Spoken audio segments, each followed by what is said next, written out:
ఈ ఉదయమున నీవు ఎవ్వరినీ కలుసుకొనక ముందు ప్రభువును కలుసుకో. నీవు ఎవ్వరినీ చూడకముందు ప్రభువును చూడు. నీవు ఎవ్వరితో మాట్లాడకముందు ప్రభువుతో మాట్లాడు. నీవు దేనిని వెదకకముందు ఆయన రాజ్యమును, నీతిని వెదకు.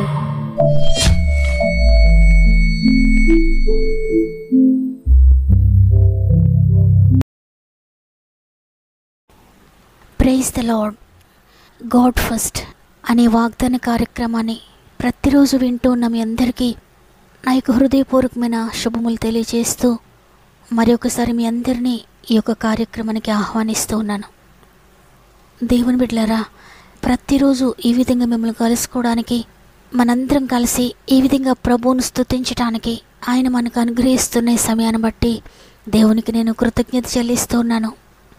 ఒకరికొరకు ఒకరం ప్రార్థన చేస్తూ, ఒకరిని ఒకరం హెచ్చరిస్తూ, మన సహోదరులందరి ప్రార్థన విన్నపములు చదువుతూ, వారి యొక్క సమస్యల్లో మనం కూడా పాలు పంచుకుని వారి కొరకు ప్రార్థించడానికి దేవుడిస్తున్న ఈ గొప్ప అవకాశం బట్టి మనందరం కూడా దేవునికి కృతజ్ఞత చెల్లిందాం.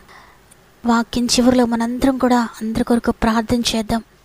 మీరు కూడా మీకు ఏమైనా ప్రేయర్ రిక్వెస్ట్ ఉంటే కామెంట్స్ ద్వారా తప్పక నాకు తెలియచేయండి. ఆయన ప్రార్థన త్రోసివేయని దేవుడు, కన్నీటిని కాదనని దేవుడు.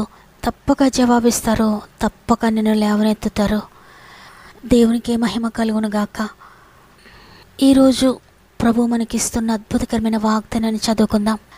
కీర్తనలు 121వ అధ్యాయము 6వ వచనము. పగలు ఎండ దెబ్బ అయినను నీకు తగులదు, రాత్రి వెన్నెల దెబ్బ అయినను నీకు తగులదు. ఆమేన్. ఆయన మనలను గూర్చి ఎంత జాగ్రత్త తీసుకుంటున్నారో ఈ యొక్క మాట ద్వారా మనకు తెలుస్తుంది.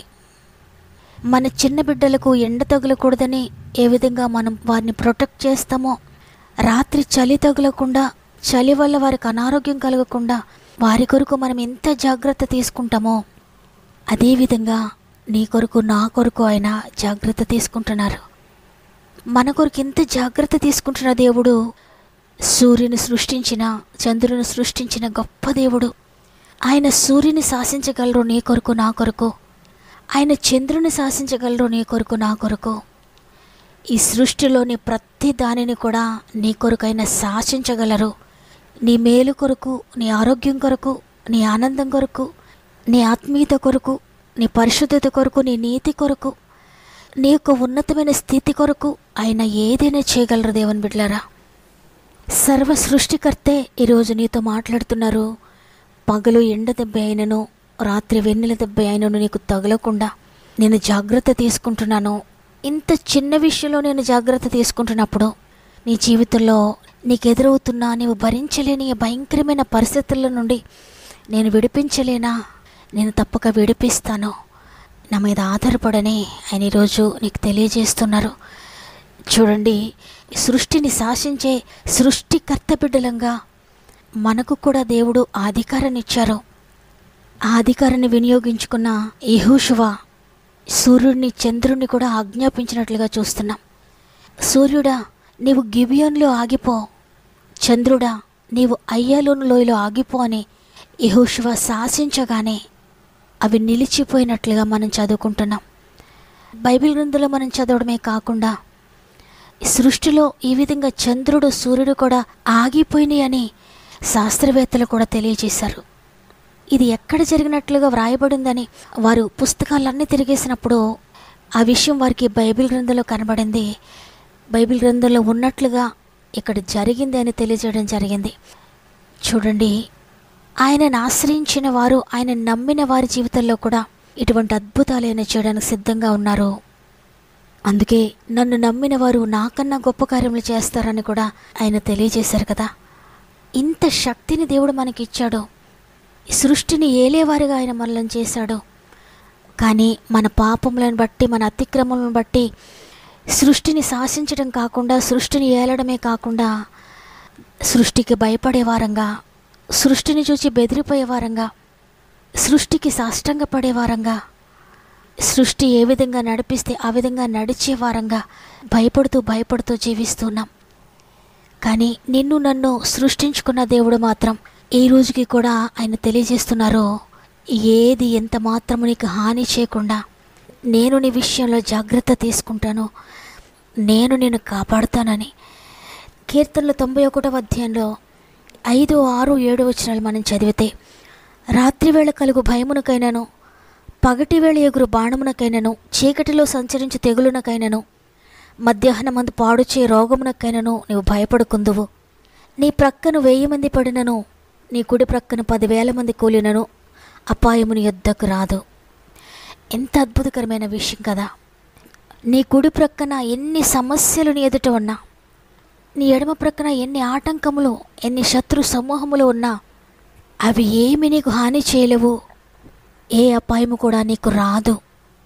మరి రాత్రివేళ కలుగు భయమునకు భయపడుతున్నావా? పగటివేళ ఎగురు బాణమునకు భయపడుతున్నావా? చీకటిలో సంచరించే తెగులునకు భయపడుతున్నావా? మధ్యాహ్నమందు పాడుచే రోగమునకు భయపడుతున్నావా? ప్రభువులో ఉన్న నీవు వీటికి దేనికి కూడా భయపడాల్సిన అవసరం లేదు. ఆయన శక్తిని నువ్వు తెలుసుకుంటే, ప్రేమను నువ్వు రుచి చూస్తే వీటికి కూడా భయపడవు.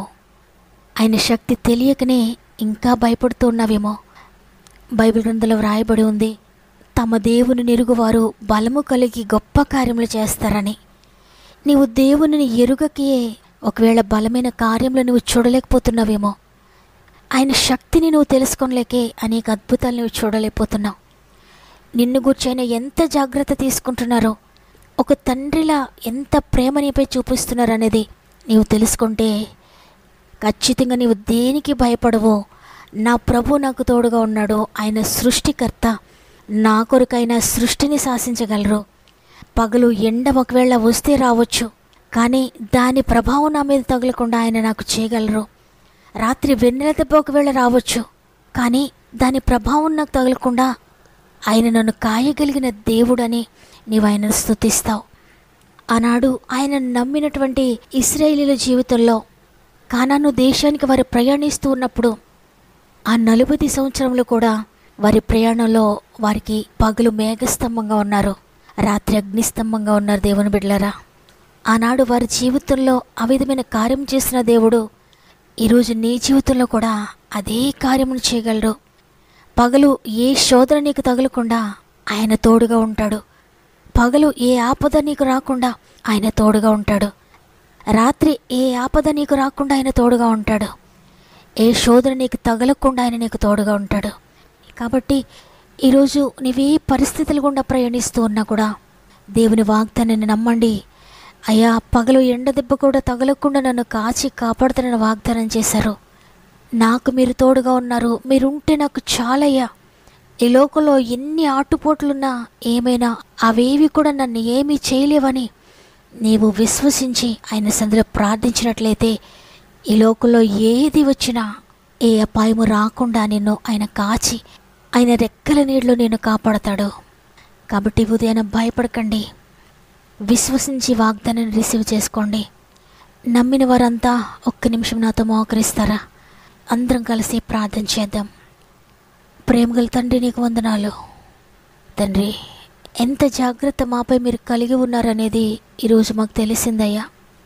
పగలు ఎండ దెబ్బ కూడా తగలకుండా నీకు తండ్రిగా తల్లిగా ఉన్నాను, రాత్రి వెన్నెల దెబ్బ తగలకుండా నీకు తోడుగా ఉంటానని వాగ్దానం చేశారు. అయ్యా, ఎంతమంది నీ శక్తిని తెలుసుకోలేక, నీ గొప్పతనాన్ని తెలుసుకోలేక ఇంకా భయపడుతూ ఉన్నారో, ఈ సమస్యలు, ఈ శోధనలు, ఈ బాధలు, ఇరుకులు, ఇబ్బందులని వారి ఎదుట ఉన్న భయంకర పరిస్థితులను చూచి భయపడుతున్నారో వారందరి జీవితాల్లో అద్భుతం చేయండి తండ్రి. వారికి ఎదురవుతున్న ప్రతి కష్టం నుండి, ప్రతి సమస్య నుండి విడిపించండి అయ్యా. ఏ శోధన వారిని అంటకుండా మీరు ప్రొటెక్ట్ చేయండి. ఏ శోధన వారిని ఏమీ చేయకుండా మీరు ఆటంకపరచండి అయ్యా. దేవా, నీ బిడ్డలైన వారందరికీ పగలు మేఘస్తంభంగా ఉండండి, రాత్రి అగ్నిస్తంభంగా ఉండండి. అనేక మంది బిడ్డలు వారి అవసరతలు మాకు కామెంట్స్ ద్వారా తెలియజేస్తున్నారయ్యా. ప్రతి ఒక్కరిని పేరు పేరు చెప్పిన జ్ఞాపకం చేసుకోండి. ఎంతమంది వారి అవసరాలు తెలియజేస్తున్నారో ప్రతి ఒక్కరి పేరు నీకు తెలుసు తండ్రి. ప్రతి ఒక్కరిని నువ్వు చూచుచున్న దేవుడోనైనా. నైనా ఎంతమందిని మీద ఆధారపడుతున్నారో, ఎంతమంది నమ్ముతున్నారో అందరి జీవితంలో అద్భుత కార్యములు జరుగునుగాక. వారు ఎదుర్కొంటున్న ప్రతి సమస్య నుండి విడుదల ప్రకటిస్తున్న యేసునామములో వారి ఎదుట ఉన్న ఆ భయంకరమైన అగ్ని లాంటి శ్రమల నుండి విడుదల పొందుకొందురుగాక. అది దురాత్మ చీకటి శక్తుల వల్ల కలిగిన శ్రమలైన, మనుషుల ద్వారా కలుగుతున్న శ్రమలైన, స్వంత కుటుంబీకుల ద్వారా కలుగుతున్న శ్రమలైన, అనారోగ్యపరంగా కలుగుతున్న శ్రమలైన, ఆర్థిక పరంగా కలుగుతున్న శ్రమలైన, సామాజికంగా కలుగుతున్న శ్రమలైన, ఏవైనప్పటికీ కూడా ప్రతి శ్రమ నుండి మీరు విడిపించి గొప్ప విడుదల మీరు త్వరలోనే దయచేస్తున్నారు నమ్ముతున్నాను తండ్రి. ఒక్కొక్క కామెంట్ మీద యేసు పరిశుద్ధ రక్తాన్ని ప్రోక్షించుకుంటున్నాను. ఆ రక్తం ఎంతో ఎక్కువగా వారిని శుద్ధి చేసి వారి సమస్యలన్నిటి నుండి విడిపించి జయం వచ్చేంత వరకు కూడా, విడుదల పొందేంత వరకు కూడా హేబెల్ రక్తం కంటే అతి శ్రేష్టంగా మొరపెట్టి వారికి విజయం ఇస్తుందని, వారికి విడుదల ఇస్తుందని నమ్మి నీకు స్తుతులు చెల్లిస్తూ ఈ దినమును ప్రారంభిస్తుండగా మా ఆత్మీయ కుటుంబం అంతటికి తోడండి. వారు ఏ పని ప్రారంభిస్తూ ఎక్కడికి వెళ్తూ ఏ కార్యమును చేస్తూ ఉన్నారో ప్రతి కార్యంలో కూడా మీరు తోడుగా ఉండి ప్రతి పనిని కూడా మీరు సఫలపరిచి నడిపించండి. ప్రయాణాల్లో నీ దూతలను తోడుగా ఉంచండి. ప్రతి ప్రయత్నాన్ని సఫలపరచండి. ఉద్యోగాలు మీరు తోడుగా ఉండండి. వ్యాపారాలను అభివృద్ధి చేయండి. వ్యవసాయాలను దీవించండి. చేతివృత్తులను దీవించండి. డ్రైవింగ్ చేస్తున్న బిడ్డలందరికీ మీరు తోడుగా ఉండి వారిని మరుగుపరిచి వారికి బదులుగా డ్రైవ్ చేసి నేను క్షేమకరమైన ప్రయాణాలు దయచేయండి తండ్రి. గృహాలు కట్టుకుంటున్న వారికి మీరు తోడుగా ఉండండి. ఎగ్జామ్స్ రాస్తున్న బిడ్డలకు మీరు తోడుగా ఉండండి. ఇంటర్వ్యూస్కి వెళ్తున్న బిడ్డలకు మీరు తోడుగా ఉండండి. చదువుకుంటున్న బిడ్డలకు మీరు తోడుగా ఉండండి. ఆర్థిక బంధకాల్లో నలిగిపోతున్న బిడ్డల్ని విడిపించండి. అనారోగ్యాలతో ఉన్న బిడ్డల్ని విడిపించండి. ఎవరైనా హాస్పిటల్స్కి వెళ్తూ ఉంటే అద్భుతకరమైన జయం దయచేయండి. వివాహ ప్రయత్నాలను సఫలపరచండి. ఉద్యోగ ప్రయత్నాలను సఫలపరచండి. గర్భఫలం కోసం ఎదురు చూస్తున్న బిడ్డల జీవితాల్లో అద్భుతం చేయండి. విదేశాల ఉద్యోగాలు చేస్తున్న బిడ్డలందరినీ ప్రత్యేకంగా నీ గాయపడిన చేతులు పెడుతున్నానయ్యా. వారందరూ కుటుంబాలను విడిచి ఒంటరిగా అక్కడ ఉద్యోగాలు చేస్తుండగా, పనులు చేస్తుండగా మీరు తోడుగా ఉండి, మీరు సహాయకుడిగా ఉండి, నీ బలమిచ్చి, నీ జ్ఞానమిచ్చి నడిపించండి. అనేక మంది బిడ్డలు ఇంకా శాలరీ రాలేదని ప్రార్థన వినపం కోరుతున్నారయ్యా. అద్భుతం చేసి న్యాయం జరిగించండి. ప్రత్యేకంగా పరిచర్య చేసిన దైవ సేవకులందరినీ జ్ఞాపకం చేసుకోండి. వారి పరిచర్యను నూరంతలుగా అభివృద్ధి చేసి నడిపించండి. ప్రత్యేకంగా ఈరోజు పుట్టినరోజులు, పెండ్లి రోజులు జరుపుకున్న వారికి ఇచ్చిన నూతన సంవత్సరం అంతా మీరు తోడుగా ఉండి నూతనమైన ఆశీర్వాదాలతో నింపి నూతన కార్యములు జరిగిస్తారని యేసయ్య పరిశుద్ధమైన నామములు అడిగి వేడుకొంచున్నాను తండ్రి. ఆమేన్. దేవుని బిడ్డలారా, ఈ వాక్యం ద్వారా మీరు బలపడినట్లయితే, దేవుడు మీతో మాట్లాడినట్లయితే తప్పక అనేక మందికి ఈ వాక్యాన్ని పరిచయం చేయండి. అనారోగ్యాల్లో, బంధకాల్లో ఉన్న వారికి వాక్యాన్ని వినిపించండి. తప్పక దేవుడు మిమ్మల్ని, మీ కుటుంబాలను ఆశీర్వదించబోతున్నాడు. దేవుని చిత్తమైతే మళ్ళీ రేపు అందరం కలిసి ఆయనను స్తుతిందాం. అంతవరకు ప్రభు మీకు, మీ కుటుంబాలకు తోడేండి నడిపించునుగాక. God bless you.